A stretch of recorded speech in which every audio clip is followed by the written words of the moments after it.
सभी शिक्षक साथियों को मेरा नमस्कार। साथियों, मेरे YouTube चैनल में आप सभी का एक बार फिर से स्वागत है। साथियों, मिशन प्रेरणा के अंतर्गत उत्तर प्रदेश को प्रेरक प्रदेश बनाने का लक्ष्य रखा गया है, जो हमें मार्च 2022 तक प्राप्त करना है। इसी के क्रम में 3 मॉड्यूल विकसित किए गए हैं: आधारशिला मॉड्यूल, ध्यानाकर्षण मॉड्यूल और शिक्षण संग्रह मॉड्यूल। पिछले माह आप सभी लोगों की ऑनलाइन ट्रेनिंग हुई थी तीनों मॉड्यूल्स के रिगार्डिंग गूगल मीट के माध्यम से, जिसमें आपके ब्लॉक के एआरपी ने आपको तीनों मॉड्यूल के बारे में विस्तार से बताया होगा।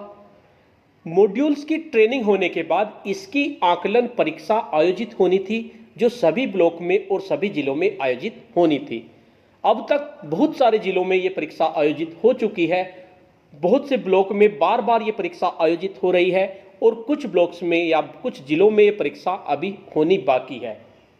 ऐसा ही एक जनपद है प्रयागराज, जिसके कोडिहार में बार बार परीक्षा आयोजित हो रही है और वहाँ के जो एआरपी हैं काफ़ी मुश्किल सवाल देते हैं, काफ़ी ब्रिलियंट हैं वे, और बहुत ही मुश्किल और बहुत ही अच्छे सवाल वे देते हैं।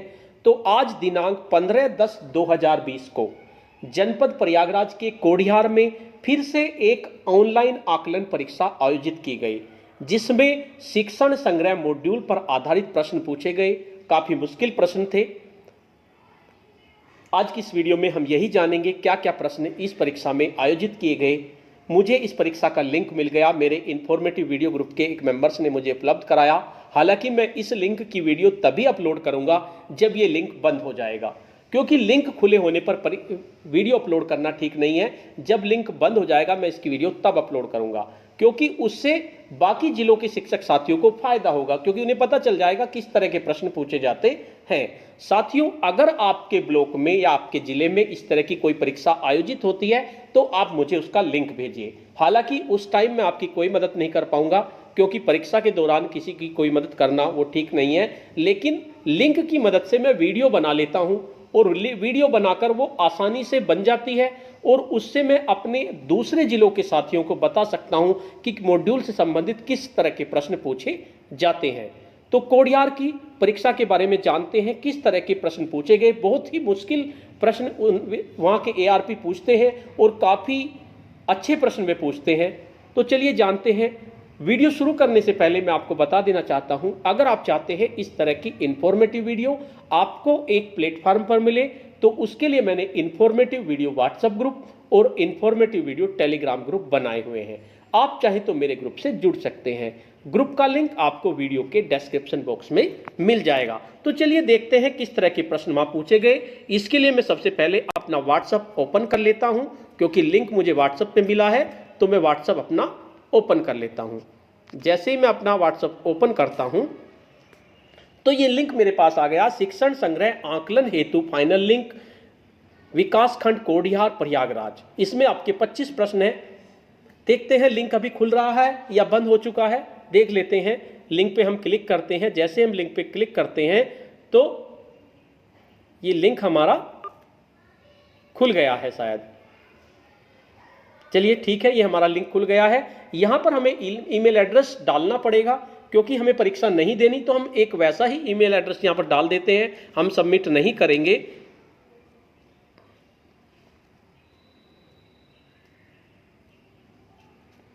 इस तरह से हम इसमें डाल देते हैं, नेक्स्ट पे कर देते हैं। उसके बाद फिर दोबारा से हम नेक्स्ट पे कर देते हैं, क्योंकि हमें परीक्षा निकालनी है। उसके बाद फिर हम नेक्स्ट पे क्लिक कर देते हैं। जैसे हम नेक्स्ट पे क्लिक करते हैं तो यहाँ पर हमें आपको कोई मोबाइल नंबर डालना होगा।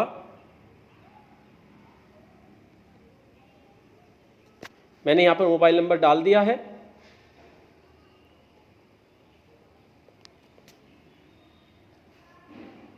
इसके बाद पोस्ट सेलेक्ट कर लेते हैं और यहाँ पर अपना नाम डाल देते हैं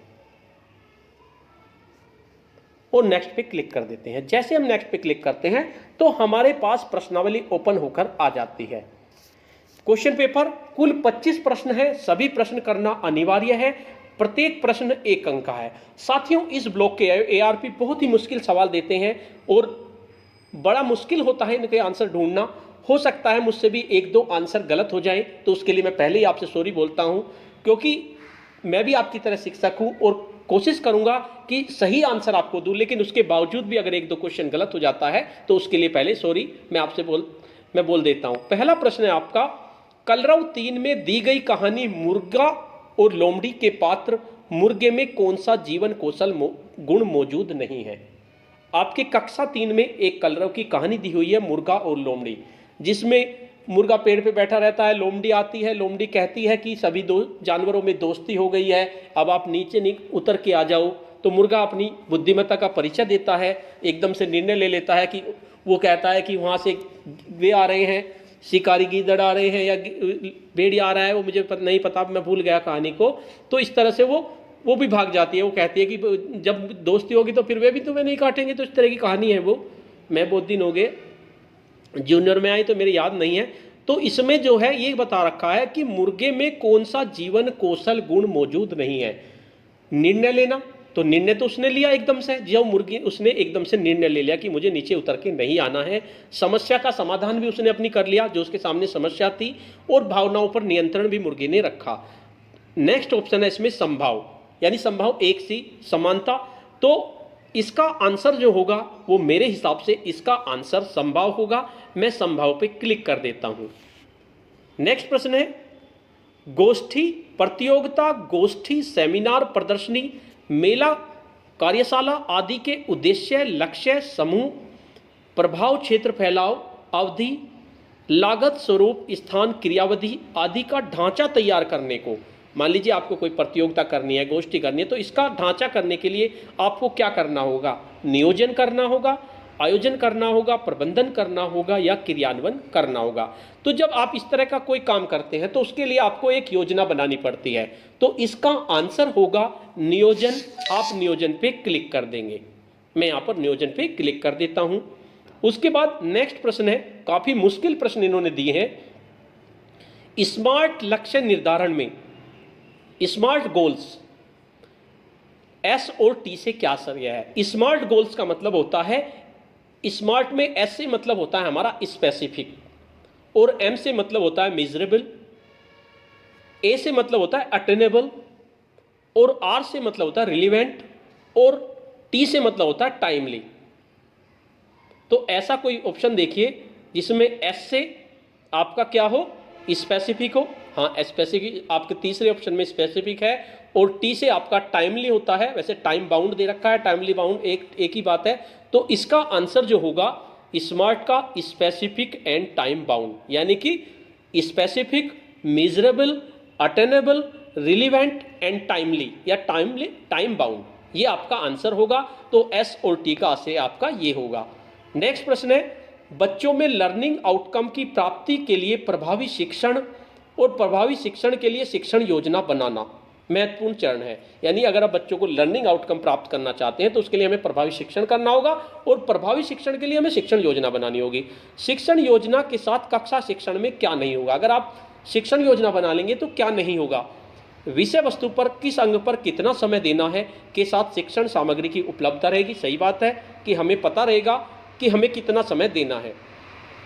शिक्षण की प्रक्रिया रोचक, गतिविधि परक व चरणबद्ध ढंग से चलेगी, ये भी सही है। अगर आप शिक्षण योजना बना लेंगे तो शिक्षण की प्रक्रिया रोचक, गतिविधि परक और चरणबद्ध ढंग से आपकी चलेगी। नेक्स्ट प्रश्न, नेक्स्ट आपका आकलन शिक्षण के साथ जारी रहेगा। ठीक है, इसमें आकलन भी जारी रहता है तथा कमजोर बच्चों को काम में सहायता दी जा सकेगी, ये भी आपका सही है। नेक्स्ट है आपका बच्चों में बेचैनी झलकेगी, वह नाटकीय ढंग से चुप रहेंगे, ये आपका गलत है। तो इसका आंसर आपका यही होगा, क्योंकि इसमें दे रखा है शिक्षण योजना के साथ कक्षा शिक्षण में क्या नहीं होगा। तो इसका फोर्थ आंसर सही होगा। मैं अपनी तरफ से पूरे सही आंसर देने की कोशिश कर रहा हूं, लेकिन एक आधा गलत हो जाता है तो उसके लिए मैं पहले ही सॉरी बोलता हूं। पढ़े भारत बड़े भारत के आलोक में अध्यापक कक्षा के बच्चों को हर सप्ताह पुस्तकालय की पुस्तकों को देखने व पढ़ने का अवसर प्रदान करेंगे। बच्चे को प्रत्येक सप्ताह कम से कम कितनी पुस्तकें निर्गत की जाएंगी? पढ़े भारत और बड़े भारत आपका एक प्रोग्राम है, इसमें बच्चों को हर सप्ताह पुस्तकालय में आपको भेजना होगा, उन्हें पुस्तकें देनी होंगी, और कम से कम एक पुस्तक तो आपको उन्हें देनी पड़ेगी। तो इसका आंसर एक होगा। एक पे आप क्लिक कर देंगे। ये बीच में फ़ोन आ जाते हैं, ये सारा डिस्टर्ब कर देते हैं मेरा सभी अपने इन्फॉर्मेटिव। ये आपका एक आ जाएगा। सभी से निवेदन है कि कोई भी मुझे फ़ोन ना करे, फ़ोन करने से वीडियो डिस्टर्ब हो जाती है। अगर आपको कुछ बात करनी है तो आप पहले मैसेज कीजिए, फिर मैं आपको अपने आप कॉल कर लूँगा। इस तरह से कॉल आ जाते हैं तो डिस्टर्ब हो जाता है। तो इसमें आंसर 1 हो जाएगा। उसके बाद महेश जी कक्षा 1 एवं 2 के छात्रों से छोटी बड़ी चीज़ों को चुनने, माला पिरोने, जमीन या बालू पर आड़ी तिरछी रेखा खींचने, आकृतियां बनाने का कार्य कराते हैं। इससे क्या होगा? काफ़ी एवं चाक की बचत होगी। नहीं, ऐसा तो नहीं है। बच्चों की सूक्ष्म मांसपेशियों का विकास होगा। हाँ, सही बात है। व्यावसायिक दक्षता का विकास होगा। अवनीश जी को आराम करने का अवसर मिलेगा। ये तो बिल्कुल ही गलत है। तो इसका आंसर होगा, अगर छोटी बड़ी चीज़ों को चुनने के लिए कह रहे हैं, माला पिरोने के लिए कह रहे हैं, तो इसका मतलब उनका क्या है? वे उनकी मांसपेशियों को विकास करना चाहते हैं। तो इसका आंसर आपका सेकंड होगा, बच्चों की सूक्ष्म मांसपेशियों का विकास होगा। नेक्स्ट प्रश्न है, गुमसुम सी बैठने वाली दिव्यांग बालिका मीना के लिए आप किस प्रकार की शिक्षण योजना का प्रबंध करेंगे?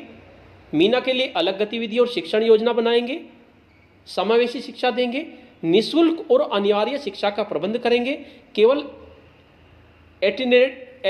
एटिनरेंट टीचर के द्वारा पढ़वाएंगे। एटिनरेंट गलत है ये भी।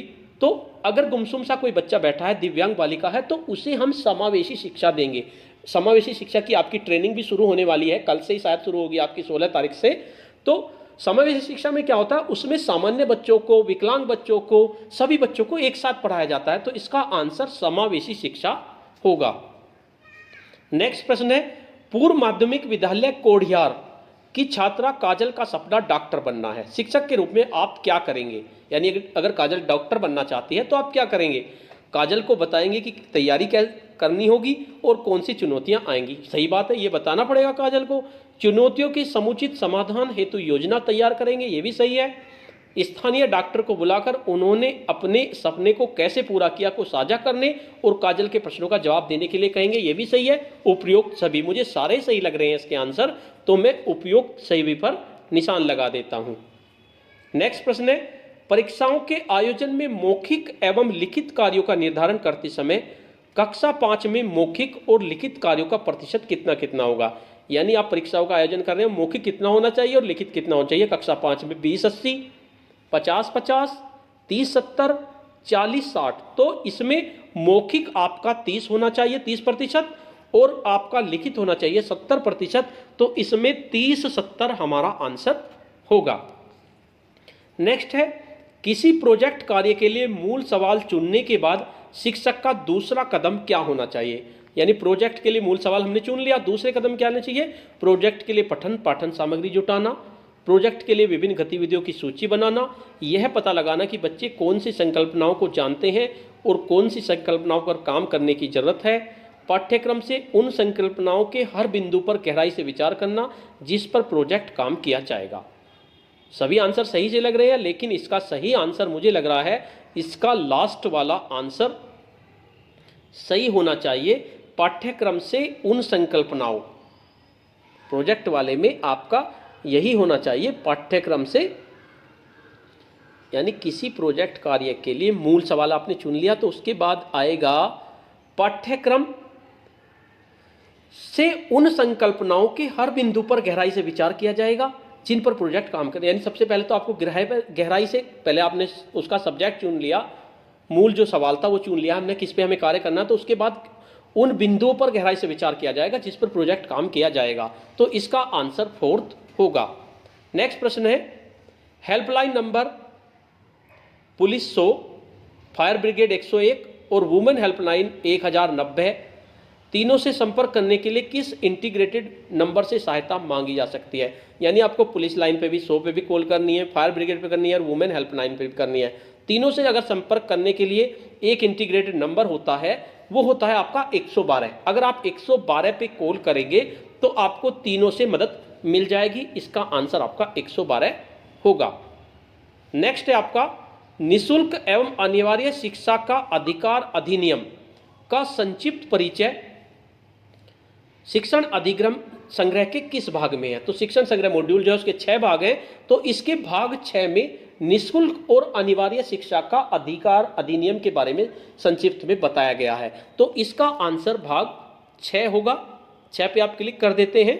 उसके बाद मदन कक्षा 4 में हिंदी का शिक्षण करते समय जस्ट ए मिनट गतिविधि, एक जस्ट ए मिनट गतिविधि होती है। इसमें क्या होता है, वस्तुओं के नाम पर्ची पर लिख दिए जाते हैं और उठवाकर छात्र से कहते हैं कि आप 1 मिनट के लिए बोलो, जस्ट 1 मिनट बोलिए आप।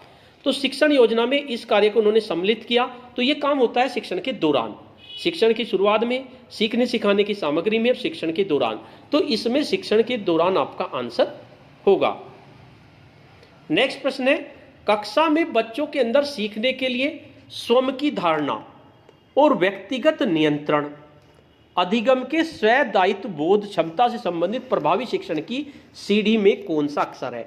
तो साथियों, एक प्रभावी शिक्षण की सीढ़ी दी गई है शिक्षण संग्रह मॉड्यूल में, वो बहुत इंपॉर्टेंट है। उसके लिए मैंने एक वीडियो भी बनाई थी। आप चाहें तो मैं आज अपने इंफॉर्मेटिव वीडियो ग्रुप में इस वीडियो के बाद प्रभावी शिक्षण की सीढ़ी की वीडियो भी आपको उपलब्ध करा दूंगा। प्रभावी शिक्षण की जो सीढ़ी होती है वो अंग्रेजी के 26 अक्षरों से बनती है और उसमें हर अक्षर का एक मतलब होता है। जैसे ए से एक्टिव इन्वॉल्वमेंट, बी से बिजी क्लासरूम, सी से कोऑपरेटिव लर्निंग, डी से डिमॉन्स्ट्रेशन, ई से एक्सपेक्टेशन, एफ से फीडबैक, जी से गोल सेटिंग, एस से ह्यूमर, एल से लिंकिंग लर्निंग, के से नोइंग द लर्नर, जे से जनरल ऑफ लर्निंग, आई से इंडिविजुअल नीड्स, एम से मैनेजमेंट ऑफ रिसोर्सेज, एन से नेगोशिएशंस, ओ से आउटडोर लर्निंग, पी से प्रेजिंग एंड एनकरेजिंग, क्यू से क्विज, आर से रेस्पॉन्सिबिलिटी फॉर ओन लर्निंग। तो इस तरह से सारे वर्ड हैं। अब हम बात करते हैं कि स्वदायित्व बोध, स्वदायित्व बोध जो होता है वो आर से होता है, यानी कि रेस्पॉन्सिबिलिटी फॉर ओन लर्निंग, यानी अधिगम का स्वदायित्व। तो ये आपका आर से होगा। तो आर पे आप क्लिक कर देंगे, आर इसका आंसर सही होगा। नेक्स्ट प्रश्न है, बौद्धिक, भावनात्मक, शारीरिक, सांस्कृतिक, सामाजिक विकास जैसे व्यक्तित्व के समग्र विकास का आकलन कैसे करेंगे? आपको बौद्धिक विकास का भी आकलन करना है, भावनात्मक करना है, शारीरिक का भी करना है, सांस्कृतिक का भी, सामाजिक विकास का भी। जैसे व्यक्तित्व के समग्र विकास का आकलन कैसे करेंगे? सतत और व्यापक आकलन तो होगा ही होगा, इसके साथ साथ रचनात्मक आकलन भी करेंगे, गुणात्मक भी करेंगे। तो इसका मतलब इसके आंसर ए और बी दोनों ही सही हैं। तो आप इसमें ए और बी दोनों पे निशान लगा देंगे। चलो हम इसमें ए और बी पर निशान लगा देते हैं। नेक्स्ट है आपका दीक्षा ऐप पर चल रहे प्रशिक्षण बच्चों की बातचीत। Professor N.A. जगीरा द्वारा विकसित प्रभावी शिक्षण की सीढ़ी के किस नंबर के अक्षर से संबंधित है? यानी बच्चों की बातचीत आपका एक प्रशिक्षण आया था दीक्षा ऐप पर, यह प्रोफेसर N.A. जगीरा ने बनाई है जो प्रभावी शिक्षण की सीढ़ी, इसके 1 नंबर के अक्षर पर संबंधित है। तो बच्चों की बातचीत को कहते हैं उसमें नेगोशिएशंस, यानी जो आपकी वो है आपकी नेगोशिएशन कहते हैं बच्चों की बातचीत को। तो अब देखिए एन आपका कौन से नंबर पे आ रहा है? A B C D E F G H I J K L M N 12 13 14, यानी 14वें नंबर पर एन आपका आ रहा है, यानी कि नेगोशिएशंस। तो इसका आंसर 14वें होगा। नेक्स्ट प्रश्न है, शैक्षिक नेतृत्व के लिए सबसे उपयुक्त विकल्प का चयन कीजिए। यानी आपको शैक्षिक नेतृत्व करना है तो सबसे उपयुक्त विकल्प क्या होगा? हम अपनी यानी ये प्रधानाध्यापक के लिए है कि उन्हें शैक्षिक नेतृत्व करना है तो वे क्या कर सकते हैं? हम अपनी शक्ति प्रदर्शन से सभी को नियंत्रित करें, यानी जितने भी सहायक अध्यापक हैं उनको नियंत्रित करें और आदेश दें और सभी से बलपूर्वक मन मुताबिक काम कराएं। अगर प्रधान अध्यापक ऐसा करेंगे तो ये सही नहीं होगा, लेकिन कुछ करते हैं तो ये गलत होगा। प्रधान अध्यापक को तो सहयोगात्मक रणनीति अपनानी चाहिए। नंबर 2 पे हम अपने अथॉरिटी अथवा प्राधिकार दिखाते हुए सभी को निर्देश दें और उन्हें यह करना जरूरी है, अन्यथा उनके विरुद्ध कार्रवाई कराई जा सकती है। इस तरह का भी नहीं होना चाहिए। थर्ड है, हम जिन कामों को दूसरे से कराना चाहते हैं उन कार्यों को स्वयं बेहतर तरीके से करें और फिर अपने सहयोगी को प्रेरित करते हुए सबके साथ मिलकर लक्ष्य प्राप्ति हेतु प्रयास करें। ये बिल्कुल सही है। मान लीजिए अगर हम किसी से कोई काम कराना चाहते हैं तो पहले हमें उसे करके दिखाना पड़ेगा। मान लीजिए एक स्कूल के प्रधानाध्यापक अपने सहायकों से कहते हैं कि आप टाइम से आया करो, तो उसके लिए सबसे पहले प्रधान अध्यापक को टाइम से आना पड़ेगा, तभी तो वे कह सकते हैं। या आप पढ़ाई करें तो इसके लिए प्रधान अध्यापक को पढ़ाना पड़ेगा। यानी अगर आप शैक्षिक नेतृत्व करना चाहते हैं तो आपको वो काम करके दिखाना पड़ेगा, तभी तो वे आपसे प्रेरित होंगे। तो इसका आंसर थर्ड होगा। नेक्स्ट है, समुदाय के सदस्यों की विद्यालय क्रियाकलापों में सौदेश्यपूर्ण, नियमित और रचनात्मक उपस्थिति के दृष्टिगत एसएमसी और पीटीएम बैठक कब की जाती है। यानी एक तो एसएमसी की बैठक और पीटीएम की बैठक कब कब होती है? प्रत्येक माह के द्वितीय बुधवार और तृतीय सोमवार को, प्रत्येक माह के प्रथम बुधवार और त्रैमासिक द्वितीय सोमवार को, प्रत्येक माह के प्रथम बुधवार और प्रथम सोमवार को, प्रत्येक माह के प्रथम बुधवार और तृतीय माह के प्रथम सोमवार को।